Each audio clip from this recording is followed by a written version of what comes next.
Selamat malam dan selamat bertemu kembali dalam Renungan Malam God's Amazing Grace atau Kasih Karunia Allah yang mengagumkan oleh Ellen G. White, tanggal 6 April 2026.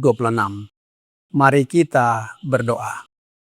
Bapa kami yang di sorga, Allah pencipta langit dan bumi, laut beserta segala isinya.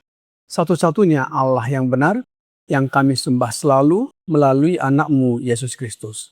Kami bersyukur dan berterima kasih oleh sebab penyertaan dan perlindungan Bapa sepanjang hari dalam seluruh aktivitas dan pekerjaan kami. Pada malam ini, kami akan mendengarkan firman-Mu. Mohon karuniakan Roh Yesus Kristus dalam hati kami, menuntun dan mengajari kami agar dapat mengerti dan menghidupkan firman yang kami pelajari dan dengarkan. Besertalah dengan kami sepanjang malam ini, ya Bapa.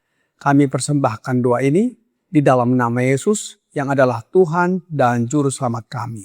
Amin. Renungan malam ini akan dibacakan oleh Saudari Hana Andiarto. Kepada Saudari Hana, kami persilahkan. Terima kasih. Selamat malam saudara-saudari sekalian yang dikasihi oleh Tuhan Yesus Kristus. Bacaan renungan malam pada tanggal 6 April 2026 berjudul Mematahkan Cengkeraman Kejahatan. Ayat intinya terdapat di dalam Roma 5 ayat 20. Di mana dosa bertambah banyak, di sana kasih karunia menjadi berlimpah-limpah. Pemberian-pemberian Yesus selalu segar dan baru. Setiap pemberian baru meningkatkan kemampuan penerimanya untuk menghargai dan menikmati berkat-berkat Tuhan. Ia memberikan kasih karunia demi kasih karunia. Tidak ada kegagalan dalam persediaan. Jika engkau tinggal di dalam Dia, kenyataan bahwa engkau menerima pemberian yang kaya hari ini menjamin penerimaan pemberian yang lebih besar besok. Pemberian Kristus pada pesta pernikahan adalah lambang. Dikutip dari Yohanes 2 ayat 1-11. Air melambangkan baptisan ke dalam kematiannya. Anggur melambangkan darahnya yang tercurah bagi dosa dunia. Air untuk mengisi tempayan dibawa oleh tangan manusia, tetapi hanya firman Kristus yang dapat memberikan kepadanya kuasa yang memberi kehidupan. Firman Kristus menyediakan cukup banyak untuk pesta itu. Demikian juga kasih karunia-Nya melimpah untuk menghapuskan kejahatan manusia, memperbarui, dan menopang jiwa. Keadaan kita karena dosa merupakan hal yang tidak alami, dan kuasa yang memulihkan kita haruslah kuasa yang supranatural. Jika tidak, itu tidak ada nilainya. Hanya ada satu kuasa yang dapat mematahkan cengkeraman kejahatan dari hati manusia, yaitu kuasa Allah di dalam Yesus Kristus. Hanya melalui darah Dia yang disalibkan, ada penyucian dari dosa. Hanya kasih karunia-Nya yang dapat memampukan kita menahan dan menaklukkan kecenderungan dari sifat kita yang telah jatuh. Setan bertekad agar manusia tidak melihat kasih Allah yang mendorongnya untuk memberikan anak tunggalnya guna menyelamatkan umat manusia yang hilang. Sebab kebaikan Allah lah yang menuntun manusia kepada pertobatan. Oh, bagaimana kita dapat berhasil menampilkan di hadapan dunia kasih Allah yang dalam dan berharga itu? Tidak ada cara lain untuk menyatakannya selain dengan berseru, "Lihatlah betapa besarnya kasih yang dikaruniakan Bapa kepada kita, sehingga kita disebut anak-anak Allah." 1 Yohanes 3 ayat 1. Mari kita berkata kepada orang berdosa, "Lihatlah anak domba Allah yang menghapus dosa dunia." Yohanes 1 ayat 29. Pandanglah salib Kalvari Itu adalah jaminan yang kekal dari kasih yang tak terbatas dan belas kasihan yang tak terukur dari Bapa Surgawi. Terima kasih, kiranya Tuhan Yesus memberkati kita semua. Amin. Terima kasih atas penata layanan Saudari Hana. Tuhan Yesus memberkati. Saudara-saudari dalam Yesus Kristus, renungan malam ini mengajak kita melihat satu kebenaran besar. Dosa semakin nyata dalam hidup manusia dan cengkeramannya semakin kuat. Namun, kasih karunia Allah jauh lebih besar. Tidak ada keadaan yang terlalu gelap bagi terang kasih Allah. Ayat inti renungan malam ini, Rasul Paulus di dalam Roma 5 ayat 20 berkata, "Di mana dosa bertambah banyak, di sana kasih karunia menjadi berlimpah-limpah." Cengkeraman setan digambarkan sebagai tipu daya, perbudakan dosa, dan usaha untuk menghancurkan kehidupan rohani maupun fisik manusia. Setan disebut sebagai ilah zaman ini yang membutakan pikiran manusia agar tidak melihat kebenaran.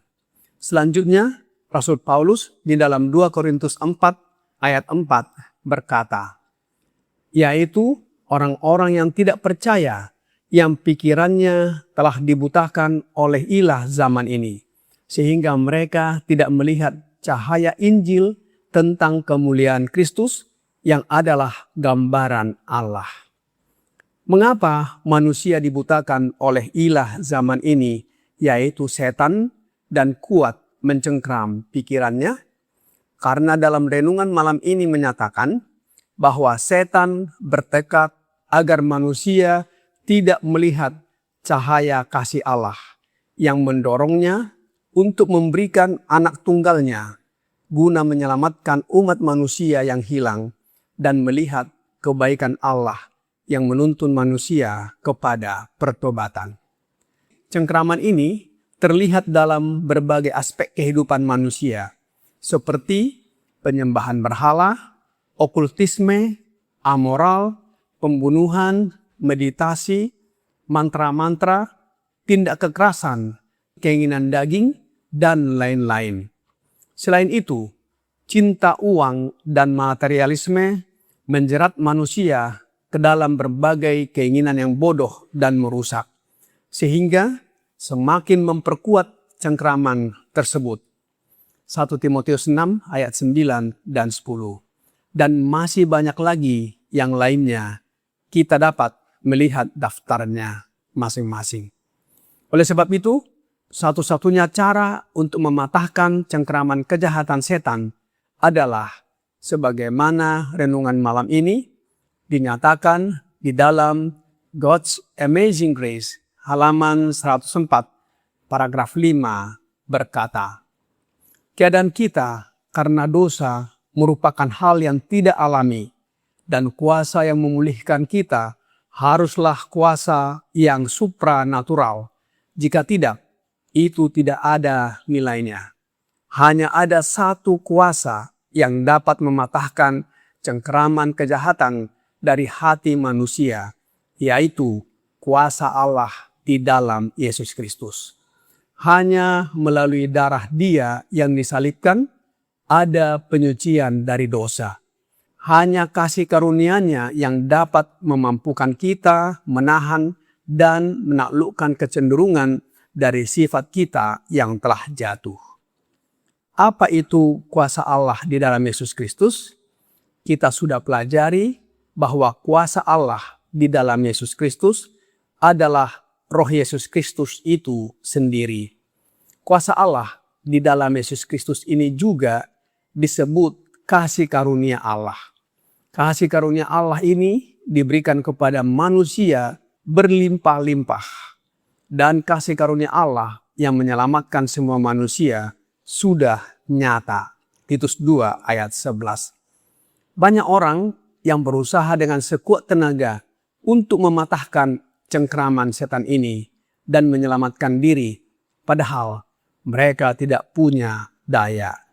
Oleh sebab itu, nasihat Rasul Paulus kepada kita sebagaimana tertulis di dalam 2 Korintus 12 ayat 9. Tetapi jawab Tuhan kepadaku, cukuplah kasih karuniaku bagimu, sebab justru dalam kelemahanlah kuasaku menjadi sempurna.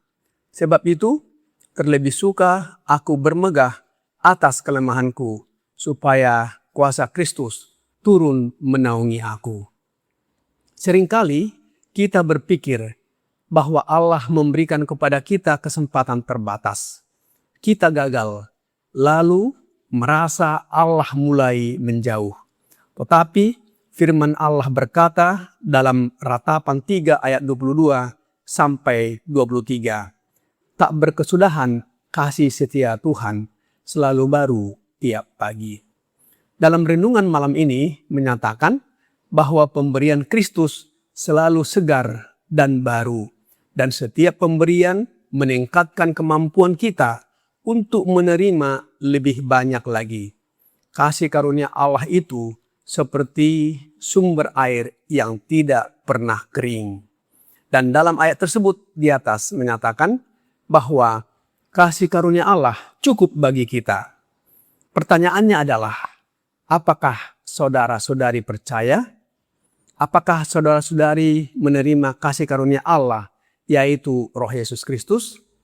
Yesus mengajak kita agar tinggal di dalam Dia dan Dia di dalam kita. Yohanes 15 ayat 4. Oleh sebab itu, keadaan kita karena dosa tidak alami, hanya kuasa supranatural, yaitu Roh Yesus Kristus yang dapat memulihkan.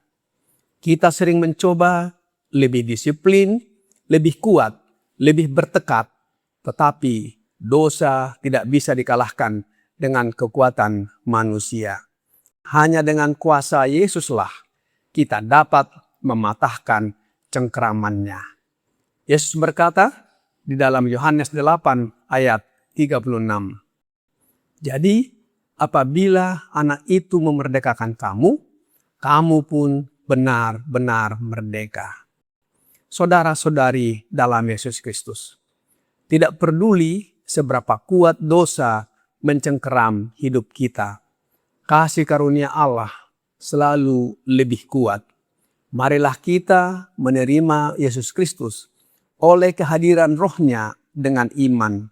Di dalam Yesus, kita dapat mematahkan cengkeraman dosa dan benar-benar merdeka. Kiranya pekabaran ini membawa pembaharuan dan sukacita bagi kita. Tuhan Yesus memberkati. Mari kita berdoa. Bapa kami yang di sorga, kami bersyukur dan berterima kasih atas pekabaran yang kami dengarkan malam ini. Dosa sangat kuat mencengkeram kami. Hanya dengan kasih karunia Allah Bapa yang kami terima dalam hati, kami dapat mematahkannya. Oleh sebab itu ya Bapa, kami mohon karuniakan Roh Yesus Kristus di dalam hati kami, agar kami dapat mematahkan cengkeraman si jahat atau dosa dan benar-benar merdeka. Dan hidup kami menurut kehendak-Mu.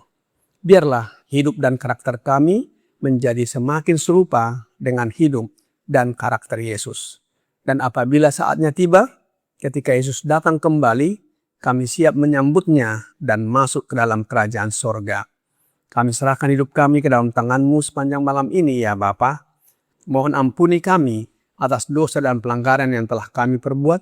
Kami persembahkan doa ini di dalam nama Yesus yang adalah Tuhan dan Juru Selamat kami. Amin.